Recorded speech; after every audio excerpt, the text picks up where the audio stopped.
Hello everyone, मैं अरुण गुप्ता स्वागत करता हूं आप सबका इस वीडियो ट्यूटोरियल में। ये ट्यूटोरियल समर्पित है उन लाखों व करोड़ों स्टूडेंट्स के लिए जो एसएससी, बैंक, रेलवे जैसी कॉम्पिटिटिव एग्जाम की तैयारी कर रहे हैं। और आज इस ट्यूटोरियल का हमारा टॉपिक है इंडियन कॉन्स्टिट्यूशन, भारतीय संविधान।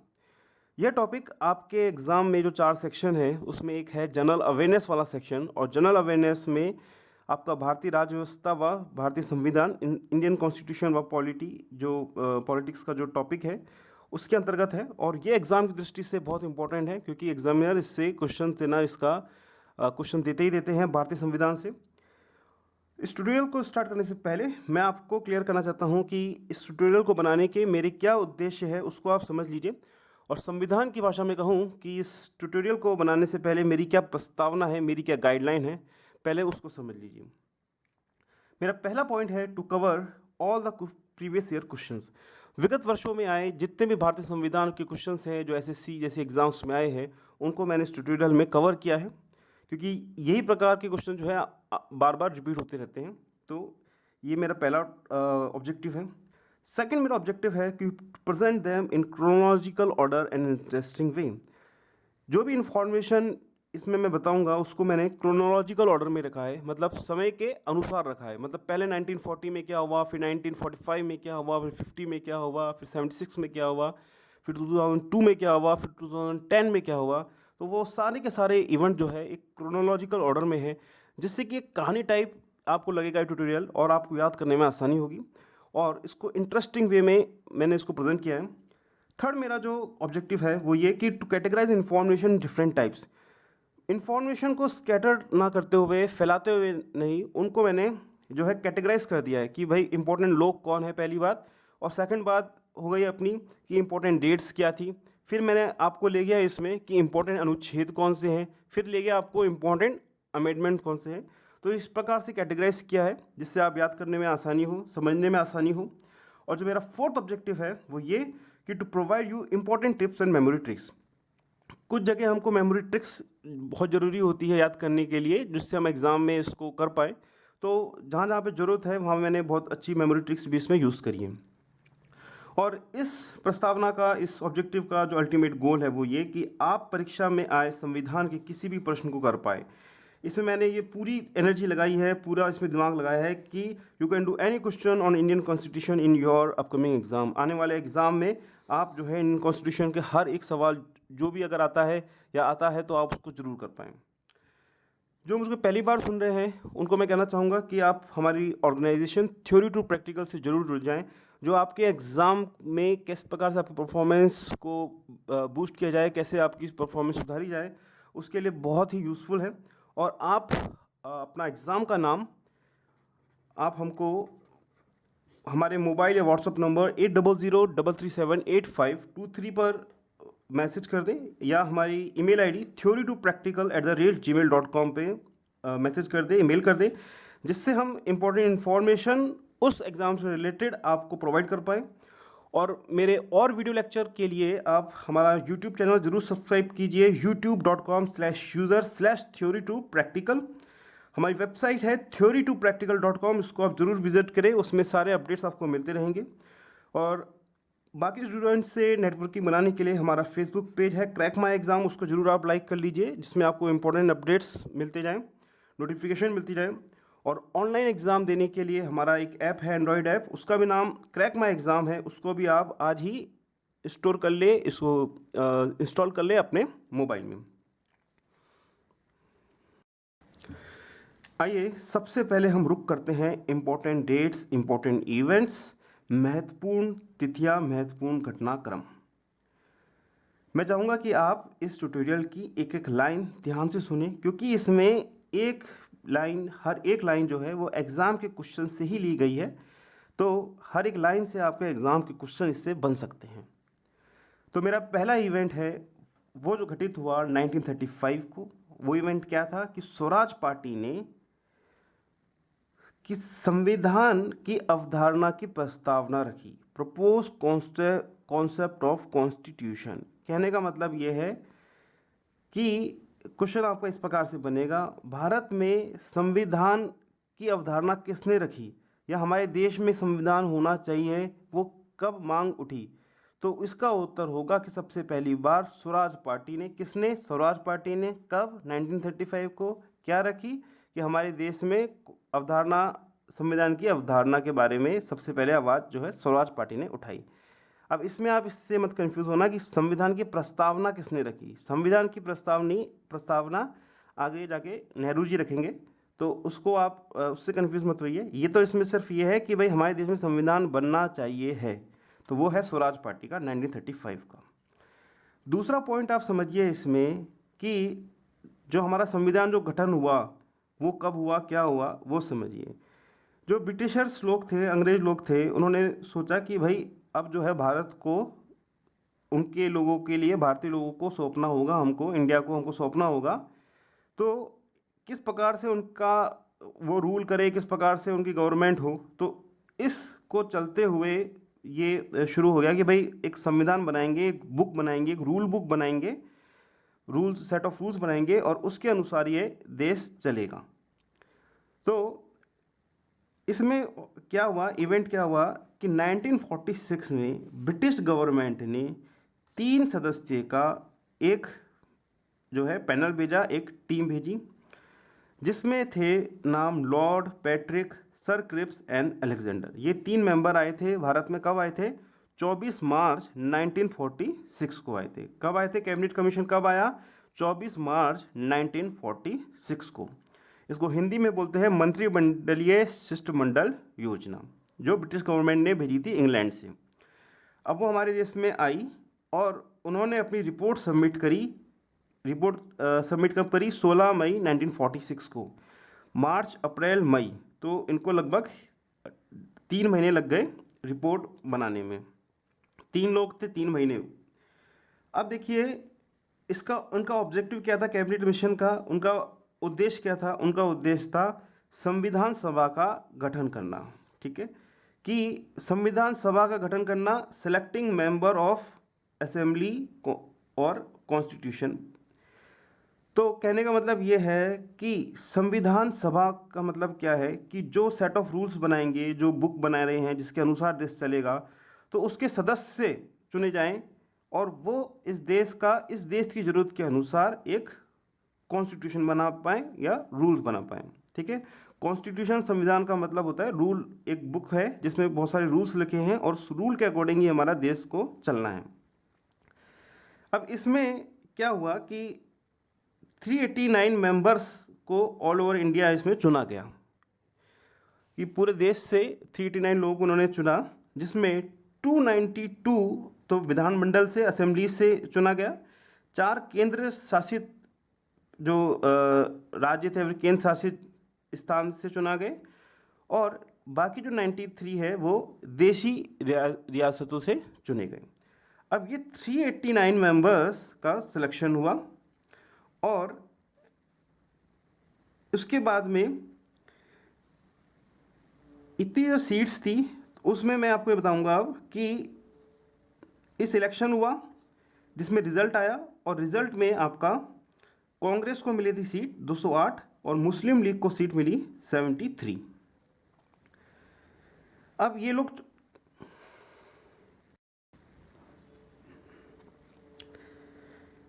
संविधान सभा का गठन उनका उद्देश्य था और इन्होंने ये डिसाइड किया कि 389 मेंबर्स हम ऑल ओवर इंडिया हम लोग सिलेक्शन करेंगे जो इस संविधान को बनाएंगे, जिसमें 292 लोग विधानमंडल से चुने जाएंगे, 4 केंद्र शासित जगह से चुने जाएंगे और 93 जो है वो देशी रियासतों से चुनेंगे। फिर इलेक्शन हुआ और इलेक्शन का रिज़ल्ट आया। रिज़ल्ट कुछ इस प्रकार से हुआ कि 208 सीट मिली कांग्रेस को और मुस्लिम लीग को सीट मिली 73, और बाकी और पार्टीज़ को भी मिली, पर मेन जो थी इसमें कांग्रेस थी जिसको 208 मिले, और मुस्लिम लीग थी उसको 73 मिली। तो एग्ज़ाम में क्वेश्चन इस प्रकार से आएगा कि जो भारत में संविधान का गठन किस मिशन के थ्रू हुआ, या फिर कब हुआ, या फिर किस प्रकार हुआ, तो आपका आंसर होगा कैबिनेट मिशन या मंत्रिमंडलीय शिष्टमंडल योजना 1946 में हुआ था। इन्होंने रिपोर्ट सबमिट करी थी 16 मई 1946 को, जिसमें इन्होंने 389 मेंबर्स का सिलेक्शन का प्रोसेस बनाया, मेंबर्स इलेक्शन हुआ, और जिसमें कांग्रेस को मिली 208 सीट्स और मुस्लिम लीग को मिली 73 सीट्स। अब भैया ये 389 मेंबर जो है सिलेक्शन हो गया इनका कि भाई ये लोग मिलके अपना देश का संविधान बनाएंगे। तो उसका संविधान बनाएंगे, अब उनको सब लोग आए बैठे और भाई डिस्कस करते हैं, चलो अब संविधान बनाया जाए। तो उनकी जो पहली जो सीटिंग हुई वो हुई हमारी 9 दिसंबर 1946। कब शुरू हुआ काम? 9 दिसंबर 1946। इसको आप याद करना, इसको मैं आगे एक और कॉन्सेप्ट बताऊंगा कि संविधान बनने में कितना समय लगा, तो उससे ये रिलेटेड है। अब देखिए 9 दिसंबर 1946 को पहली बैठक हुई और इसमें टेम्पररी स्पीकर जो चुना गया वो सच्चिदानंद सिन्हा को चुना गया। तो इसमें यह है, बात कहने का मतलब ये है कि मेंबर्स तो आ गए, पर उसकी अगुवाई कौन करेगा, उसका अध्यक्ष कौन होगा, उसका चेयरमैन कौन होगा। तो ये उम्र में काफ़ी बड़े थे सच्चिदानंद सिन्हा जी, तो इनको चुन लिया गया अस्थाई सदस्य के तौर पे, या टेम्पररी स्पीकर या टेम्पररी अध्यक्ष के तौर पे। इस अस्थाई अध्यक्ष तौर पे चुना गया। तो क्वेश्चन ये बनता है कि भारत के अस्थाई अध्यक्ष संविधान सभा के कौन थे, तो आपका आंसर होगा सच्चिदानंद सिन्हा। ठीक है, ये घटना है 9 दिसंबर 1946 की, जब हुई आपकी पहली बैठक। अब देखिए सेकंड इसमें जो घटनाक्रम हुआ वो ये कि पहली सीटिंग हो गई, उसके बाद में 2 दिन बाद यानी कि 11 दिसंबर 1946 को सेकंड सीटिंग हुई, और इसमें जो है चुना गया राजेंद्र प्रसाद को स्पीकर, चेयरमैन या अध्यक्ष। तो क्वेश्चन ऐसा आता है कि स्थायी अध्यक्ष संविधान सभा के कौन थे, तो उनका नाम है राजेंद्र प्रसाद। बाबू राजेंद्र प्रसाद बिहार के थे और बहुत ही सिंपल व्यक्ति थे ये। तो इनको चुना गया चेयरमैन, और कब? 11 दिसंबर 1946 को। तो क्वेश्चन आएगा स्थायी अध्यक्ष कौन थे? राजेंद्र प्रसाद थे। ये तो 2 ही दिन के अध्यक्ष थे टेम्परेरी, फिर सब लोगों ने मिलकर डिसाइड किया भाई हम राजेंद्र प्रसाद को बनाएंगे परमानेंट अध्यक्ष। तो इसका आंसर हो गया अपना राजेंद्र प्रसाद। तो ये मेरा हो गया इवेंट। फिर उसके बाद आप देखिए आगे बढ़ते हैं हम फिफ्थ जो हमारा पॉइंट है, फिफ्थ जो हमारा घटनाक्रम है वो ये कि थर्ड सीटिंग हुई। पहली बैठक हो गई 9 को, दूसरी बैठक हो गई 11 को, और तीसरी बैठक हो गई 13 तारीख को। यहाँ पे आप देख रहे हैं मतलब एक एक दिन छोड़ के लोग बैठक कर रहे हैं। ठीक है, तो अब इसमें क्या हुआ, इसमें नेहरू प्रपोज्ड ऑब्जेक्टिव, उद्देश्य प्रस्तावना और कार्य शुरू हुआ कब? 13 दिसंबर 1946 के बाद। फिर तो इसमें क्या हुआ कि नेहरू जी ने ऑब्जेक्टिव रखा, प्रस्तावना रखी कि भाई ये हमारे कुछ उद्देश्य होंगे।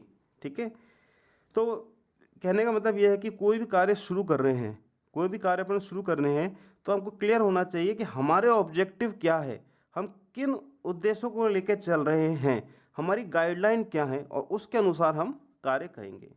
आगे जाके विस्तार से मैं आपको बताऊंगा कि भारत की प्रस्तावना क्या थी, भारतीय संविधान की प्रस्तावना क्या है।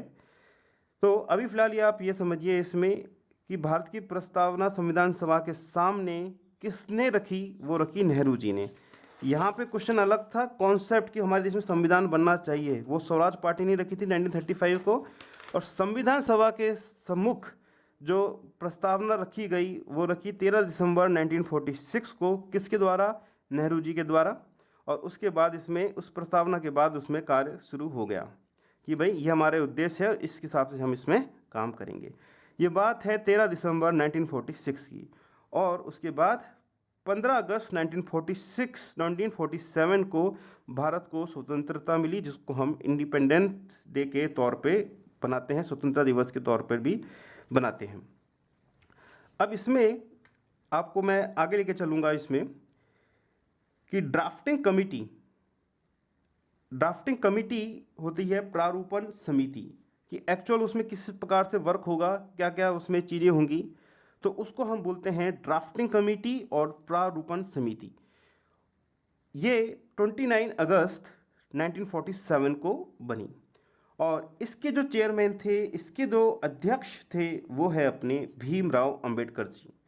तो यहाँ पे मैं आपको एक चीज़ अंतर मैं बता दूं, एक तो है ड्राफ्टिंग कमेटी के चेयरमैन कौन थे, अध्यक्ष कौन थे, अंबेडकर साहब, और यहाँ पे एक बात है संविधान सभा के अध्यक्ष कौन थे ओवरऑल, वो थे राजेंद्र प्रसाद। तो इन दोनों में आप कंफ्यूज मत होइए, ये एक अलग चीज़ है, वो एक अलग चीज़ है। और ड्राफ्टिंग कमेटी बनी 29 अगस्त 1947 को, मतलब कि देश के आज़ाद होने के 14 दिन बाद। ठीक है, अच्छा। और उसके बाद इस कमेटी की जो लास्ट सिटिंग हुई वो कब हुई, वो हुई हमारी 12th सिटिंग थी। मैंने तीसरी सिटिंग तो आपको बताया, लास्ट सिटिंग थी हमारी 12th सिटिंग, और वो हुई 24 जनवरी 1950 को, 24 जनवरी 1950 को हुई। और इसमें ये फैसला लिया गया कि राजेंद्र प्रसाद जी को प्रेसिडेंट घोषित किया गया, राष्ट्रपति घोषित किया गया। तो इसमें एक क्वेश्चन आता है कि राजेंद्र प्रसाद जी को प्रेसिडेंट कब घोषित किया गया, 24 जनवरी 1950 को। किसके द्वारा किया गया, संविधान सभा के द्वारा उनको राष्ट्रपति घोषित किया गया, असेंबली, कॉन्स्टिट्यूशन असेंबली के द्वारा उनको राष्ट्रपति घोषित किया गया। और इस दिन राष्ट्रगान गाया गया। कब गाया गया संविधान में सबसे पहली बार संविधान सभा का राष्ट्रगान कब गाया गया, उसी दिन, जिसको हम नाम देते हैं 24 जनवरी 1950 को। अब इसमें ये क्वेश्चन आता है कि राष्ट्रगान गाया भी गया, गाया तो पहले भी जा चुका है, पर इसको एक्सेप्ट किया कि ये हमारा राष्ट्रगान होगा। और ये राष्ट्रगान जो है कितने सेकंड का होता है, 52 सेकंड का होता है। तो हमारे देश में राष्ट्रगान को कब एक्सेप्ट किया गया ऑफिशियली, सरकारी तौर पर, तो उसका उत्तर है 24 जनवरी 1950 को, जब राजेंद्र प्रसाद प्रेसिडेंट भी बने और राष्ट्रगान को, नेशनल एंथम को हमने एक्सेप्ट भी किया। एक तो ये क्वेश्चन बनता है, दूसरा इसमें एक ये क्वेश्चन बन गया, दूसरा ये क्वेश्चन बन गया, और तीसरा ये क्वेश्चन बनता है कि नेशनल एंथम पहली बार कब गाया गया, नेशनल एंथम पहली बार कब गाया गया। तो उसका जवाब है 27 दिसंबर 1911। कहाँ पे गाया गया, कोलकाता में गाया गया। किधर गाया गया, कांग्रेस अधिवेशन में गाया गया। तो कांग्रेस का जो अधिवेशन कोलकाता में हुआ था, कब, 27 दिसंबर 1911। डेट याद कर लीजिए, इस पर भी क्वेश्चन आ सकता है कि राष्ट्रगान पहली बार 27 दिसंबर 1911 को कांग्रेस के कोलकाता अधिवेशन में गाया गया, और हमारे संविधान में इसको एक्सेप्ट किया गया 24 जनवरी 1950 को, जो राजेंद्र प्रसाद जिसमें प्रेसिडेंट भी चुने गए, किसके द्वारा, संविधान सभा के द्वारा। तो मैं आपको अभी तक का थोड़ा सा मैं फिर से ब्रीफ करके लिखते चलता हूँ कि अवधारणा रखी स्वराज पार्टी ने 1935 में। कैबिनेट मिशन ब्रिटेन से आया, 3 मेंबर थे उसके, उन्होंने बोला कि भाई इतने हम संविधान सभा का गठन करेंगे, हम लोग मेंबर्स को रखेंगे जो कि संविधान बनाएंगे। संविधान एक रूल बुक है जिसमें 389 मेंबर्स को चुना गया। कहाँ से, विधानमंडल से, केंद्र शासित से और देशी रियासत से। फिर चुनाव कराए गए, कांग्रेस को 208, मुस्लिम लीग को 73 सीट्स मिली। फिर उसके बाद में जब लोग चुन के आ गए तो उनकी मीटिंग कराई गई। कब कराई गई, फर्स्ट सीटिंग कब हुई, 9 दिसंबर 1946 को, जिसके टेम्प्रेरी स्पीकर या अध्यक्ष थे सचिदानंद सिन्हा, अस्थायी अध्यक्ष। उसके बाद सेकंड सीटिंग हुई। सेकंड सीटिंग कब हुई, सेकंड सीटिंग उसके 2 दिन बाद 11 दिसंबर 1946 को, जिसमें राजेंद्र प्रसाद को स्थायी अध्यक्ष चुना गया, परमानेंट स्पीकर या परमानेंट चेयरमैन चुना गया। फिर एक दिन छोड़ के फिर तीसरी मीटिंग हुई, थर्ड सीटिंग हुई, जिसमें 13 दिसंबर 1946 को, जिसमें नेहरू जी ने उद्देश्य प्रस्तावना रखी कि भाई हमारी क्या प्रस्तावना रहेगी, और डॉक्टर भार्गव ने इसको संविधान की आत्मा भी कहा है इस प्रस्तावना को। तो एग्जाम में जो क्वेश्चन आएगा कि संविधान की आत्मा को किसने कहा, कि भाई किस चीज़ को कहा संविधान की आत्मा, तो वो है प्रस्तावना को। और प्रस्तावना क्या होती है कि जिसके अनुसार हमको संविधान को बनाना है, रूल इसको बनाना है जिस उद्देश्यों को लेके, तो वो है, इसको हम संविधान की कुंजी भी कहा गया और संविधान की आत्मा भी कहा गया। ठीक है। फिर इसमें बात थी ड्राफ्टिंग कमेटी की, किस प्रकार से एक्चुअल में काम होगा, क्या होगा। तो वाली बात जो करी गई थी, प्रारूपण समिति इसको हिंदी में बोलते हैं, वो गठित की गई 29 अगस्त 1947 को, देश के आज़ाद होने के 14 दिन बाद। 1947 15 अगस्त को देश आज़ाद हुआ और इसके चेयरमैन थे आपके अंबेडकर साहब। और फिर जो ये पूरे जो बंदे थे, लोग थे, इनकी जो लास्ट सिटिंग हुई, जो 12th इसको बोलते हैं 12th सिटिंग हुई, वो थी 24 जनवरी 1950 को, जिसमें राजेंद्र प्रसाद जी को राष्ट्रपति घोषित किया गया और नेशनल एंथम, हमारे राष्ट्रगान जन गण मन को हमने इसमें शुमार किया ऑफिशियली अपने एज आ नेशनल एंथम। और एक क्वेश्चन आता है कि पहली बार ये कब गाया गया था नेशनल एंथम? ये गाया गया था कोलकाता में कांग्रेस के अधिवेशन में। ठीक है, ये था, आपने पढ़ लिया यहाँ तक कि लास्ट सिटिंग इसकी कब हुई और राजेंद्र प्रसाद जी जो है वो बन गए। अब देखिए, जो हमारा नेक्स्ट जो इवेंट है वो है 26 नवंबर 1949, 26 नवंबर 1949। तो इसमें जो है एडॉप्टेड किया गया, अंगीकार किया गया, मतलब कि अराउंड 15 अनुच्छेद जो है इम्प्लीमेंट भी किए गए। तो भाई संविधान बन गया हमारा, संविधान हमारा बन गया है और हमने उसको एक्सेप्ट कर लिया कि हाँ भाई हमारा संविधान है ये, और इसको हम एक्सेप्ट करते हैं। और उस संविधान के 15 अनुच्छेद को तो इमीडिएट इफेक्ट से, तुरंत प्रभाव से इम्प्लीमेंट भी कर दिया गया। कब? तो हमने भारतीय संविधान को कब अंगीकार किया, कब एडॉप्ट किया? तो वो है 26 नवंबर 1949 को। कब एडॉप्ट किया गया? 26 नवंबर 1949 को। इसमें मैं आपको ये बताऊं कि ये जो इवेंट है 7th और 8th, ये मैंने पहले ये इवेंट हुआ 7वां इवेंट 26 नवंबर 1949 को, जिसमें हमने एक्सेप्ट किया है इसको, और उसके बाद ही लास्ट सिटिंग हुई है 12th को, 24 जनवरी 1950 को। तो इसका ऑर्डर थोड़ा एक्सचेंज हो गया है, उसको आप देख लीजिए। फिर जो 9th क्वेश्चन मैं बढ़ रहा हूँ वो ये कि इम्प्लीमेंटेशन एग्जीक्यूशन समग्र रूप से लागू कब किया गया? तो समग्र रूप से लागू किया गया 26 जनवरी 1950 को। अब आप ये, मैं आपको ये बताऊँ इसमें कि एक्चुअल में पूरा काम हो गया था संविधान का और उसको एडॉप्टेड कर लिया गया 1949 में। 26 नवंबर 1949 को उसको जो है एडॉप्टेड कर लिया गया था, अंगीकार कर लिया गया था, और उसमें कुछ अनुच्छेदों को इम्प्लीमेंट कर दिया गया था। ठीक है, और इसी दिन को हम विधि दिवस, नेशनल लॉ डे के नाम से भी जानते हैं। पर इसको ऑफिशियली या फिर मैं कहूँ कि समग्र रूप से इम्प्लीमेंट, लागू पूरे संविधान को कब किया गया? तो वो डेट चुनी गई 26 जनवरी 1950 को। ठीक है, जिसको हम लोग रिपब्लिक डे या गणतंत्र दिवस के नाम से वहाँ शुरू हुआ, और इस दिन से रिपब्लिक डे बनाया गया, गणतंत्र दिवस बनाया गया। तो एडॉप्टेड कब किया गया, एक्सेप्ट कब किया गया? तो 26 नवंबर 1949, और एक्चुअल में उसको पूरे को लागू जो किया गया वो 26 जनवरी 1950 को। अब आप ये बोलेंगे कि जब सारा काम हो चुका था 26 जनवरी 1949 को, तो आपने 2 महीने और क्यों लगा दिए? तो वो इसलिए लगा दिए क्योंकि 26 जनवरी 1950 कांग्रेस के लिए बहुत ही इम्पोर्टेंट फिगर था। 26 जनवरी बहुत ही इम्पोर्टेंट फिगर था। क्यों था? क्योंकि इस दिन Congress has celebrated 26 January 1930 as Independence Day. Actually हुआ क्या था कि कांग्रेस पार्टी ने ये बोला था कि 1930 26 जनवरी को बोला था कि आज से हम अपने देश को आज़ाद मानते हैं। तो उन्होंने बोला था कि हमारा देश आज़ाद 26 जनवरी 1930 को हम मानेंगे कि हमारा देश आज़ाद हो चुका है अब से। तो इसको वो एज आ इंडिपेंडेंस डे बनाया करते थे। अब देश एक्चुअल में आज़ाद कब हो गया? 15 अगस्त 1947 को हो गया। तो ये जो उनका जो था सपना या फिर उनकी जो डेट थी, उसको भी वो यूज़ करना चाहते थे कि भाई हाँ, इसको भी हम आगे लाएं या फिर इसका भी कुछ महत्व हो। तो इन्होंने क्या किया कि इस पूरे को जो इम्प्लीमेंट किया गया वो 2 महीने बाद 26 जनवरी को किया, जिससे कि ये जो डेट थी उनकी 26 जनवरी वाला जो सेलिब्रेशन है वो बनता रहे। तो बेसिकली बात यह है कि इम्प्लीमेंट जो हुआ ये 26 जनवरी 1950 को हुआ। ठीक है, अब इसमें आप ये देखिए इम्प्लीमेंट हुआ 26 जनवरी 1950 को। तो इसमें तो मेरे ख्याल से आपको कोई डाउट नहीं रहेगा कि इम्प्लीमेंट कब किया गया। वो 26 जनवरी को किया गया क्योंकि उसी दिन से अपन रिपब्लिक डे मनाते हैं, और रिपब्लिक डे कब बनता है? 26 जनवरी को बनता है। कब हुआ? 1950। देश की आज़ाद हुआ 47 और ये बना 1950, अराउंड 3 साल बाद।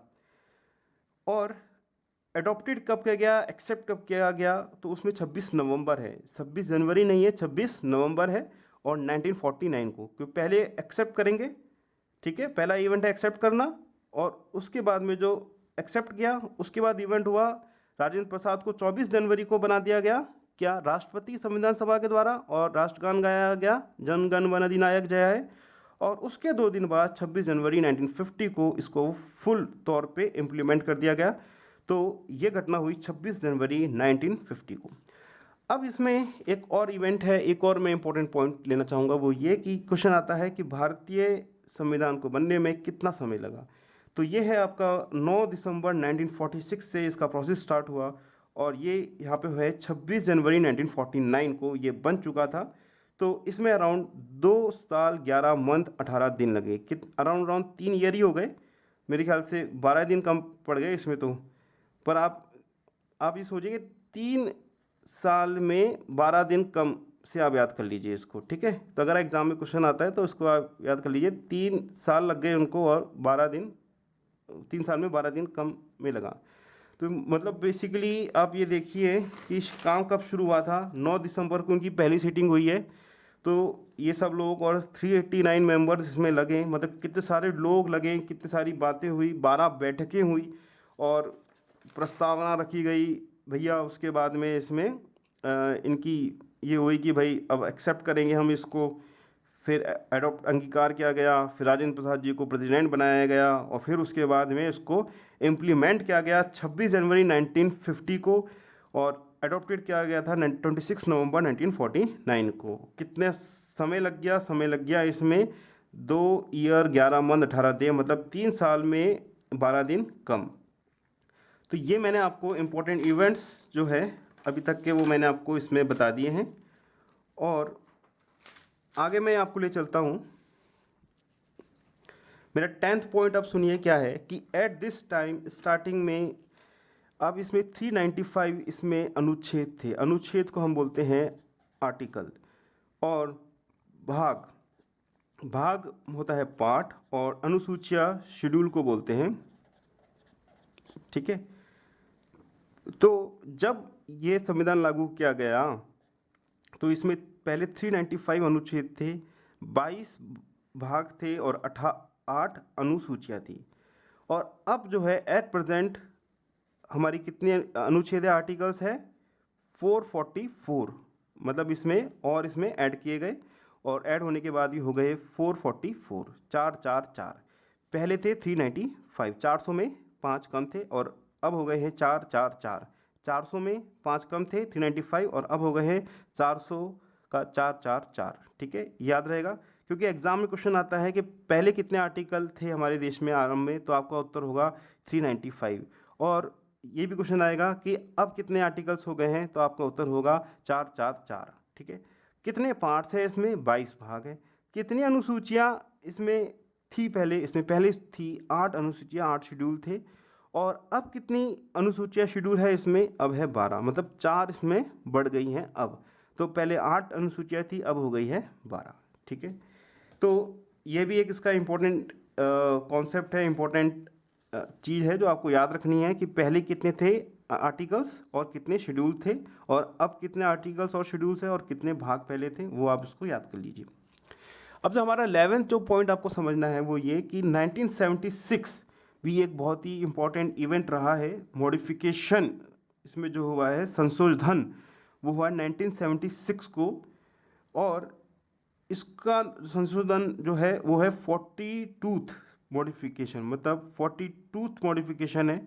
और ये इसमें बहुत चेंज संविधान में किए गए, और इसलिए इसको हम बोलते हैं मिनी कॉन्स्टिट्यूशन भी इस कहते हैं। तो क्वेश्चन आपका आता है, तो मिनी संविधान किसको कहते हैं? तो आपका उत्तर होगा 42th संशोधन को, अमेंडमेंट को, मॉडिफिकेशन या अमेंडमेंट्स को बोल दीजिए आप। अच्छा, अब इसमें मतलब ये इम्पोर्टेंट क्यों था, इसके बारे में आगे भी आपको बताऊंगा इसमें। पर मेन बात इसमें आप ये समझ लीजिए इसमें कि फर्स्ट टाइम चेंजेस इन प्रस्तावना, कि प्रस्तावना में पहली बार एक चेंज लाया गया। प्रस्तावना के बारे में डिटेल में मैं आपको बताऊंगा, पर इसमें बेसिक बात यह कि 3 वर्ड्स को जोड़ा गया था। एक तो धर्मनिरपेक्षता वाली बात की गई थी इसमें, और एक अखंडता वाली बात की गई थी, और एक समाजवादी। ये 3 चीज़ों को जोड़ा गया था भारत की संविधान की प्रस्तावना में। तो क्वेश्चन ये आता है कि ये 3 क्या क्या चीज़ें जोड़ी गई थी? समाजवादी, सोशलिस्ट, धर्मनिरपेक्षता सेकुलर, और अखंडता इंटीग्रिटी। ये 3 चीज़ जोड़ी गई थी किसमें? 42th मॉडिफिकेशन में। ठीक है, समाजवादी, अखंडता, पंथ निरपेक्ष, यहाँ पे लिखा भी हुआ है। ये 3 चीज़ जोड़ी गई थी किसमें? 42th मॉडिफिकेशन में। और ये मॉडिफिकेशन कब आया था? 1976 में आया था। तो आज़ादी मिलने के अराउंड 30 साल बाद। और क्योंकि ये बहुत बड़े चेंजेस इसमें हुए थे, और भी चेंजेस हुए थे, तो इसमें हम इसको बोलते हैं मिनी कॉन्स्टिट्यूशन भी कहते हैं। फिर इसमें एक और इवेंट है, ये इवेंट 2002 में हुआ है। मैं इसको 13 पॉइंट है ये मेरा एक्चुअल में। पहले आप 12th पॉइंट मेरा समझ लीजिए। 12th पॉइंट में पंचायती राज को ऑफिशियली लिया गया था। कब लिया गया था? 1992 में। किस संशोधन के थ्रू, किस अमेंडमेंट के थ्रू? 73rd अमेंडमेंट के थ्रू। और इसका उद्देश्य क्या था? डिसेंट्रलाइज, विकेंद्रीकरण, to give power to villages.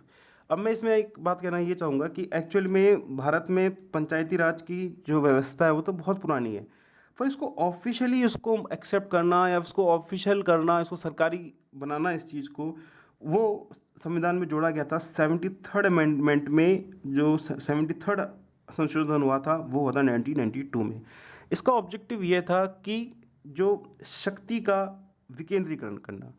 अभी हमारे देश में जो अधिकतर शक्तियाँ हैं वो सेंट्रलाइज है, मतलब सेंट्रल गवर्नमेंट के पास में है। तो इससे क्या होता है कि जैसे लोकल बॉडीज़ है या फिर विलेजेस है, तो उस पर उनका कंट्रोल या उनका जो इसमें सुचारू टाइप से चला पाए, तो इसलिए क्या किया? शक्ति का विकेंद्रीकरण किया गया। मतलब कोई गांव है तो वो अपने निर्णय अपने विलेज के खुद ले पाए, किस पार से उनको बढ़ना है, क्या क्या उनको फैसिलिटीज़ चाहिए, तो वो उसकी गांव की पंचायत करेगी। तो ये है हमारा पंचायती राज। फिर पंचायती राज के ऊपर आपका स्टेट्स आ गया, राज्य आ गए, और स्टेट्स के ऊपर आपका सेंटर आ गया। तो इस प्रकार से इसको हमने वर्गीकरण किया है, क्लासीफाई किया है। तो मेन बात यह है कि पंचायती राज जो है 1992 में लाया गया 73rd अमेंडमेंट के थ्रू, जिसमें उसको पंचायती राज को अपन ने ऑफिशियली जोड़ा। अब जो 13वां जो इसमें संशोधन हुआ, जो इवेंट है, वो है एडिशन ऑफ फंडामेंटल ड्यूटीज़, मौलिक कर्तव्य। मौलिक अधिकार नहीं, अधिकार तो राइट्स होता है, मौलिक कर्तव्य। तो इसमें 10 थे हमारे देश में पहले मौलिक कर्तव्य, और 2002 में एक और जोड़ा गया, और वो किसके द्वारा जोड़ा गया? 86th अमेंडमेंट के द्वारा। और वो 2002 में जब वाजपेयी जी की सरकार थी तब जोड़ा गया था। और उसमें यह था कि भाई जो माँ बाप है वो अपने बच्चों को ज़रूर पढ़ाना चाहिए, वो उनकी ड्यूटी है, उनका कर्तव्य है, उनको एजुकेशन दें। तो वाजपेयी जी के पिताजी भी टीचर थे, तो पढ़ाई से उनका वैसे ही काफ़ी रुख था। तो उन्होंने, उनके शासनकाल में हुआ ये 2002 में, वही प्रधानमंत्री थे, और उन्होंने ये कहा कि भाई ये भी माँ बाप को बच्चों को ज़रूर पढ़ाना चाहिए, शिक्षा देनी चाहिए उनको। तो वो हुआ 2002 में as a moral fundamental duty as a add हुआ। तो वो मेरा इवेंट है जो उसके बाद में तो टोटल मिला के जो फंडामेंटल ड्यूटीज़ थी, मौलिक कर्तव्य, हो गए 11। तो क्वेश्चन आता है कि पहले कितनी थी? पहले थी 10, और 2002 में 86 अमेंडमेंट के थ्रू ये हो गई 11।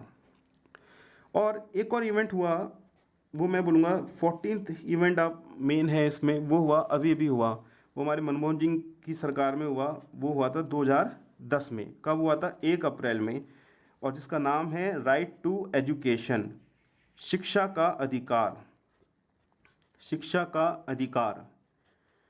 आपने कई बार सुना होगा, हमारे राहुल जी बोलते हैं कि भाई हम लोग जो है RTI लाए, हम लोग RTE लाए। तो वही है ये शिक्षा का अधिकार, जो 1 अप्रैल 2010 में लाया गया। इसमें यह है कि ये अधिकार माना गया इसको शिक्षा के अधिकार को मौलिक अधिकार में ऐड कर लिया गया। इसके बारे में आगे आपको बताऊंगा। और मौलिक अधिकार फंडामेंटल राइट कि भाई हर बच्चे का पढ़ना लिखना बहुत ज़रूरी है, हर बच्चे को शिक्षा के अवसर मिलने चाहिए, शिक्षा का अधिकार मिलना चाहिए। तो वो हुआ था 1 अप्रैल 2010 की, ये एक रिसेंट घटना है। तो इस प्रकार से मैंने आपको पूरा बताया, आप ये समझे इस बात को इन 3 स्लाइड्स में। अच्छा, ये तीनों स्लाइड्स है, तो इसकी जो PDF होगी मैं आपको इस YouTube का जो आप जिसमें देख रहे हैं, तो इसके डिस्क्रिप्शन में मैं इसको सेव कर लूँगा, इसको PDF बना के, तो वहाँ से आप इसको डाउनलोड कर लीजिए, जिससे कि आप वीडियो तो समझ ही लीजिए इसका, और उसको क्विक रिवीजन करना है तो इस स्लाइड को आप देख लीजिए। इसके अलावा इसी डिस्क्रिप्शन में इसकी ऑडियो फाइल भी मैं लिंक भी दे दूंगा मैं, जिससे आप इसको मोबाइल में सेव करके आप सुन लीजिए। तो डेट्स इवेंट्स अगर आपके कानों में जाएगी तो आपके दिमाग में याद करने में आसानी होगी। तो मैंने आपको 14th इवेंट के फॉर्म में बताया है, जिसमें मैंने स्टार्ट किया है स्वराज पार्टी से, जिन्होंने कॉन्सेप्ट रखा कि भाई हमारे देश में होनी चाहिए संविधान होना चाहिए। उसके बाद कैबिनेट मिशन भेजा गया, फिर चुनाव किए गए, फिर मेंबर्स चुने गए, फिर पहली बैठक हुई, फिर जिसमें अध्यक्ष थे, टेम्पररी अध्यक्ष थे आपके सच्चिदानंद सिन्हा, फिर सेकंड सीटिंग हुई जिसके अध्यक्ष थे राजेंद्र प्रसाद, 2 परमानेंट मेंबर हो गई। इंपॉर्टेंट पॉइंट्स मैं आपको बताते जा रहा हूँ। फिर नेहरू जी ने 13 दिसंबर